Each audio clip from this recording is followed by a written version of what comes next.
Hello guys, welcome back. இன்னைக்கு நம்ம பார்க்க போறது நம்ம எல்லாருக்கும் பிடிச்ச ஐ ஆம் த ஃபேட்டட் வில்லன் மன்ஹுவாவோட எபிசோட் 41லிருந்து 43 வரைக்கும் தான். நம்ம வில்லன் தலைவன் கூ சாங்கி அடுத்த ஆட்ட, அதாவது சன் ஆஃப் ஃபேட்டை எப்படி வேட்டையாட போறான்னு பார்க்கலாமா? வாங்க ஸ்ட்ரைட்டா வீடியோக்குள்ள போலாம். கதைப்படி நம்ம கூ சாங்கி இப்போ மூன்வர்ட் மெட்ரோபாலிஸ்க்கு வரார். அங்க இருக்கிற லின் ஃபேமிலி பயத்துல நடுங்கிட்டு இருக்காங்க. ஏன்னா நம்ம தலைவன் சாதாரண ஆள் இல்ல, ஒரு காட்-லைட் லெவல் செல்வாக்கு உள்ளவர். ஆனா அதே குடும்பத்துல எல்லாராலும் ட்ராஷ்னு சொல்லப்படுற லின் தியான் ஒரு மூலையில முறைச்சுக்கிட்டு இருக்கான். இவன் தான் இந்த ஆர்க்கோட ஹீரோ, சன் ஆஃப் ஃபேட். இவனுக்குள்ள ஒரு பழைய ஏன்ஷியன்ட் காடோட ஆன்மா இருக்கு.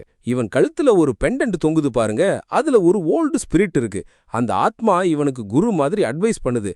டே தம்பி, பொண்ணுங்க பின்னாடி சுத்தி உன் லைஃப வேஸ்ட் பண்ணாத, முதல்ல அந்த டாவோத்தியான் பேலஸ்ல சீட்டு பிடிக்கிற வழிய பாருன்னு சொல்லுது. இவன் ஏற்கனவே லாங் டைம் கூட சண்டை போட்டு அவனை சும்மா லெஃப்ட் ஹேண்ட்ல டீல் பண்ணதுனால இப்போ ஏரியால செம ஃபேமஸ். ஆனா பாவம், இவன்கிட்ட ஒரு பயங்கரமான பொக்கிஷம் இருக்கு. அதுதான் ஏன்ஷியன்ட் ரீஇன்கார்னேஷன் சிம்பிள், பண்டைய மறுபிறவி சின்னம். இது இவனுக்கே தெரியாம இவன்கிட்ட இருக்கு. ஆனா இத குறி வச்சு ஒருத்தங்க வராங்க. நம்ம யுஏ மிங்காங்குக்கு இது மறுபிறவி இல்லையா, அதனால அந்த சின்னம் ஏலிங் கிட்ட தான் இருக்குன்னு அவளுக்கு அத்துப்படி. இவனை இப்பவே போட்டு தள்ளிட்டு அந்த பொக்கிஷத்தை எடுத்தா கூசாங்கையை விட நான் பவர்ஃபுல் ஆயிடுவேன்னு ஒரு மாஸ்டர் பிளான் போடுறா. ஏலிங் இப்போ டியூக் லெவல்ல தான் இருக்கான். சின்ன பையன்தான், ஈஸியா முடிச்சிடலான்னு நினைச்சு பிளாக் ஸ்டோன் சிட்டி வாசல்லையே அவனுக்கு ஒரு பெரிய ஆப்பு வைக்கிறா. ஏலிங் சிட்டிக்குள்ள நுழையும் போதே பூம், ஒரு மேஜிக் அட்டாக். அவன் பதக்கம் அவனை காப்பாத்தினாலும் அவனை சுத்தி 4 செயின்ட் லெவல் எல்டர்ஸ் வந்து ரவுண்டு கட்டி நிக்கிறாங்க. ஏலிங் இப்போ கதி கலங்கி போய் நிக்கிறான். அப்போ அங்க நம்ம தலைவி மிங்கோங் ரொம்ப கெத்தா என்ட்ரி கொடுக்கறா. ஏலிங் பதறி போய், ஏன் என் மேல அட்டாக் பண்றீங்க, நான் என்ன தப்பு பண்ணேன்னு கேக்குறான். மிங்கோங் ரொம்ப கூலா ஒரு வில்லி ரேஞ்சுக்கு, மன்னிச்சிடு ஏலிங், ஆனா உங்கிட்ட இருக்கிற அந்த ரீஇன்கார்னேஷன் சிம்பிள் எனக்கு வேணும்னு கேக்குறா. ஏலிங் அப்படியே ஷாக் ஆகிட்டான். ஐயோ, இவ்வளோ ரகசியமா வச்சிருந்த விஷயம் இந்த பொண்ணுக்கு எப்படி தெரிஞ்சதுன்னு அவனுக்கு புரியல. மிங்கோங் ரொம்ப திமிரா, சாக போறவனுக்கு இதெல்லாம் தெரிஞ்சு என்ன ஆக போகுதுன்னு சொல்லிட்டு தான் ஆட்களை அவனை முடிக்க சொல்றா. அந்த 4 எல்டர்ஸும் ஏலிங்க கொல்ல பாயிறாங்க. ஆனா ஏலிங்கின் பதக்கத்துக்குள்ள இருக்கிற அந்த ஆத்மா சும்மா இருக்குமா, அது அலறுது. டே தம்பி, இப்போ நீ உன்னோட சீக்ரெட் வித்தைய பயன்படுத்தலனா இன்னைக்கு உனக்கு கண்டிப்பா இங்க சமாதி தான் அப்படின்னு வார்னிங் கொடுக்குது. அந்த 4 எல்டர்ஸும் மொத்த சக்தியும் திரட்டி அட்டாக் பண்ணும்போது டிஷ்ஷும், அங்க ஒரு பயங்கரமான வெடிச்சத்தம். அந்த பதக்கத்திலிருந்து வெளிப்பட்ட சக்தி சாதாரணமானதில்ல நண்பா, அது ஒரு கிரேட் சேஜ் லெவலுக்கு இணையான பவர். இத பார்த்ததும் அந்த எல்டர்ஸ் பயந்து போய் மிங்கோங்க பாதுகாக்க அவகிட்ட ஓடுறாங்க. மிங்கோங் அதிர்ந்து போயிட்டா. இவன்கிட்ட இவ்ளோ சக்தி எப்படி வந்ததுன்னு அவளுக்கு புரியல.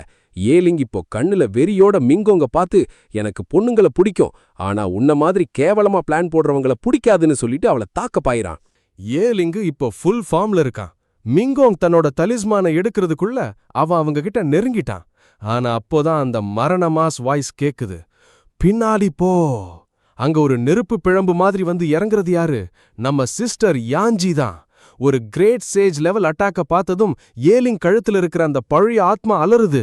டேய் தம்பி, இவன் நம்ம ரேஞ்சுக்கு சமமானவ, இங்க இருந்தா நம்ம சட்னி ஆகிடுவோம், இப்போதைக்கு எஸ்கேப் ஆகிறதா நல்லதுன்னு சொல்ல ஏலிங் ஒரு செகண்ட் கூட யோசிக்காம மின்னல் வேகத்துல அங்கிருந்து எஸ்கேப் ஆகிடுறான். ஏலிங் ஓடுனதுக்கு அப்புறம் மிங்கோங் செம்ம கன்ஃபியூஷன்ல இருக்கா. யாஞ்சிய பார்த்து, நீ யாரு, எதுக்காக எனக்கு ஹெல்ப் பண்ணணும்னு கேக்குறா. அதுக்கு யாஞ்சி ரொம்ப கூலா, நம்ம கூ சாங்கே தான் உன்னை பாதுகாப்பா பாத்துக்க சொல்லி எனக்கு ஆர்டர் போட்டாருன்னு சொல்றா. இத கேட்டதும் மிங்கோங்குக்கு அப்படியே தலை சுத்துது. என்னது, சாங்கே அனுப்புனாளா? போன ஜென்மத்துல அவங்கிட்ட யாஞ்சி மாதிரி ஒரு பவர்ஃபுல்லான ஆளே இல்லையே, இவன் எப்படி இவள புடிச்சான்? ஒருவேளை அவன் என்ன போலவே எதையாவது மறைக்கிறானான்னு யோசிக்கிறா. மிங்கோங்குக்கு இப்போ தன்னோட ஃபியூச்சர் நாலேஜ் மேலேயே சந்தேகம் வர ஆரம்பிச்சிடுச்சு. இப்போ சீன் கட் பண்ணா நாம இருக்கிறது டாவ்டியன் சிட்டியில. அங்க ஒரு பிரம்மாண்டமான கோபுரம் இருக்கு.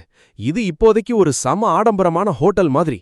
ஏன்னா இம்மார்டல் பாத், அழியா நிலைக்கான பாதை திறக்க போகுது. மேலுலகத்தில் இருக்கிற எல்லா கெத்தான இளம் வீரர்களும் இங்க வந்து குவியறாங்க. பகல்ல ட்ரீனிங் சண்டைன்னு பிஸியா இருந்தாலும் நைட் ஆனா இங்க வந்து தான் லொகேஷன் செட் பண்ணுவாங்க. இது ஒரு பார்லிமெண்ட் மாதிரி கெத்தா இருக்கு. சிஸ்டர் யாஞ்சி இப்போ கூ சாங்கே முன்னாடி வந்து நிக்கிறாங்க. அங்க நடந்த எல்லாத்தையும் ரிப்போர்ட் பண்றாங்க. என்னால அந்த ஏலிங்க அங்கேயே முடிச்சிருக்க முடியும், ஆனா உன்னோட பிளான் கெட்டிடக்கூடாதுங்கிறதுக்காக தான் அவனை விட்டுட்டேன்னு யாஞ்சி சொல்ல, கூ சாங்கே ஒரு வில்லனுக்கே உரிய புன்னகையோட உட்கார்ந்திருக்காரு. தலைவனுக்கு இப்போ மேட்டர் கிளியரா புரியுது. யுஏ மிங்காங் தன்னோட பழைய நினைவுகளை வச்சு ஏதோ பெருசா பண்ண பாத்திருக்கா. ஆனா பாவம், அவ நினைச்சதங்க நடக்கல.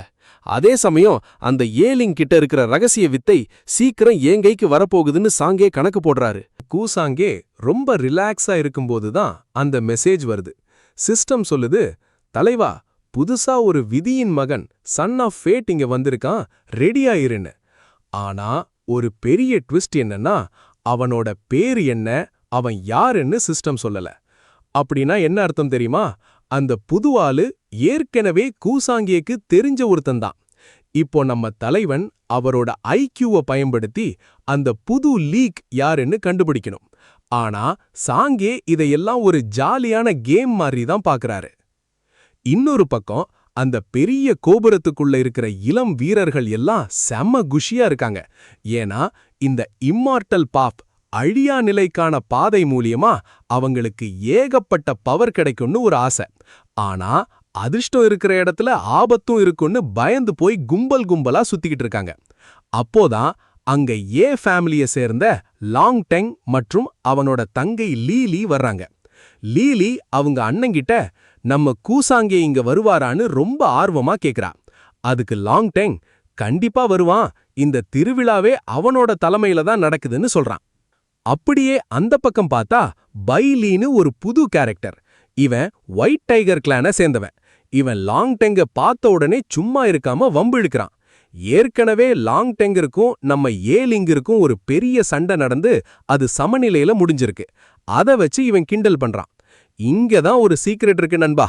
இந்த ஏலிங்கும் லாங் டெங்கும் ஒரே அப்பாவுக்கு பிறந்தவங்க, ஆனா வேற வேற அம்மாக்கள்.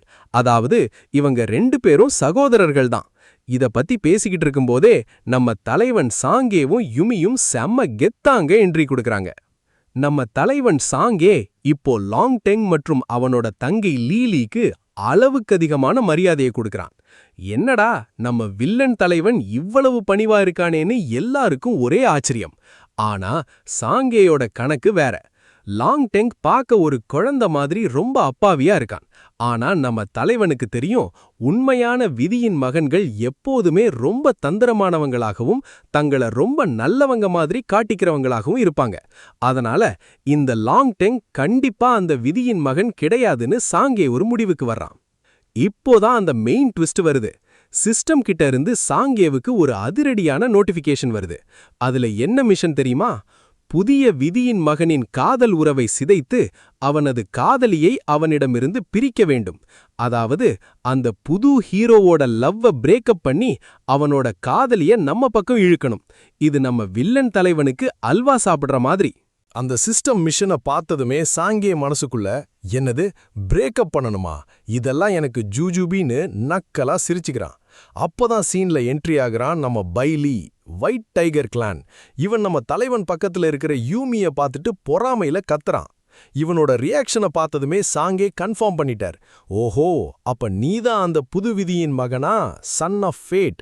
இன்னைக்கு உனக்கு இருக்குடா தம்பின்னு மனசுக்குள்ள ஸ்கெட்ச் போடுறாரு. சாங்கே இப்ப யூமிய பார்த்து ரொம்ப பாவம் மாதிரி கேக்குறான். யூமி, உன் வருங்கால கணவர் உன்னை கூப்பிடுறாரு, பதில் சொல்ல மாட்டியா? என் கூட இருக்கிறதுனால பயப்படுறியா? ன்னு எல்லார் முன்னாடியும் ஒரு போடு போடுறான். சுத்தி இருக்கிறவங்க எல்லாம் அப்போ பைலியும் யூமியும் லவ் பண்றாங்களான்னு கிசுகிசுக்க ஆரம்பிச்சிட்டாங்க. பைலி உடனே ஹீரோ மாதிரி சீன் போட வந்து யூமியை விட்டு தள்ளியிருன்னு கத்துறான். ஆனா நம்ம தலைவன் ரொம்ப அப்பாவி மாதிரி, நான் என்ன தப்பு பண்ண, ஒரு பெரிய அண்ணனா அவளுக்கு கைடன்ஸ் கொடுக்கறேன் அவ்வளவுதான்னு நக்கலா சொல்றான். பைலி கோபத்துல சாங்கேய அட்டாக் பண்ண போக நம்ம யூமி நடுவுல வந்து, ப்ளீஸ் சாங்கே, பைலிய விட்டுடுங்க, அவன் ஏதோ தெரியாம பேசிட்டான்னு கெஞ்சுறா. இத பார்த்த பைலி மனசுக்குள்ள, பாத்தியா யூமி என் மேல எவ்வளவு லவ் வச்சிருக்கா, என்ன சாங்கே கிட்ட இருந்து காப்பாத்ததான் இப்படி நடிக்கிறான்னு தப்பா கணக்கு போடுறான். ஆனா பாவம் அந்த அப்பாவி குட்டிக்கு தெரியாது, யூமி ஏற்கனவே நம்ம சாங்கேயோட அடிமை. இப்ப நடக்கிறது எல்லாமே தலைவன் எழுதின ஸ்கிரிப்ட் படிதான் நடக்குது. மத்தவங்க எல்லாம், ஐயையோ, யூமி அந்த பையனுக்காக கூ சாங்கேயே எதிர்த்து பேசுறாளே, இவங்க 2 பேரும் இன்னைக்கு காலி இன்னும் மிரண்டு போய் நிக்கிறாங்க. சாங்கே தன் கோபத்தை கட்டுப்படுத்துற மாதிரி ஒரு ஆஸ்கார் லெவல் ஆக்டிங் கொடுத்துட்டு, சரி யூமி, நீ சொல்லதுக்காக இவனை இப்ப விட்டுடுறேன்னு சொல்லிட்டு அங்கிருந்து கிளம்புறான். ஆனா கிளம்பும்போது யூமியின் காதுல மட்டும் கேக்குற மாதிரி ஒரு மரண மிரட்டல் விடுறான். இந்த நாடகம் நல்லா இருக்கு யூமி, ஆனா இதுக்காக நீ அப்புறம் பெரிய விலை கொடுக்க வேண்டியிருக்கும். அந்த ஒரு வார்த்தையில யூமி அப்படியே உறைஞ்சு போய் நிக்கிறா. அவ்வளவுதான் நண்பா, கூசாகேவோட இந்த பிரேக்கப் பிளான் செம்மையா ஒர்க் அவுட் ஆகிட்டு இருக்கு. பைலியோட நிலைமை அடுத்து என்ன ஆக போகுது? யூமி என்ன விலை கொடுக்க போறா? தெரிஞ்சுக்கணுமா? அப்போ மறக்காம அந்த லைக் பட்டனை தட்டிடுங்க. அப்படியே நம்ம சேனலுக்கு புதுசா வந்திருந்தா அந்த சப்ஸ்கிரைப் பட்டனை அழுத்திட்டு பெல் ஐகானையும் தட்டி விடுங்க. சீக்கிரமே அடுத்த விறுவிறுப்பான வீடியோல உங்களை சந்திக்கிறேன். அதுவரைக்கும் டாடா பை பாய்.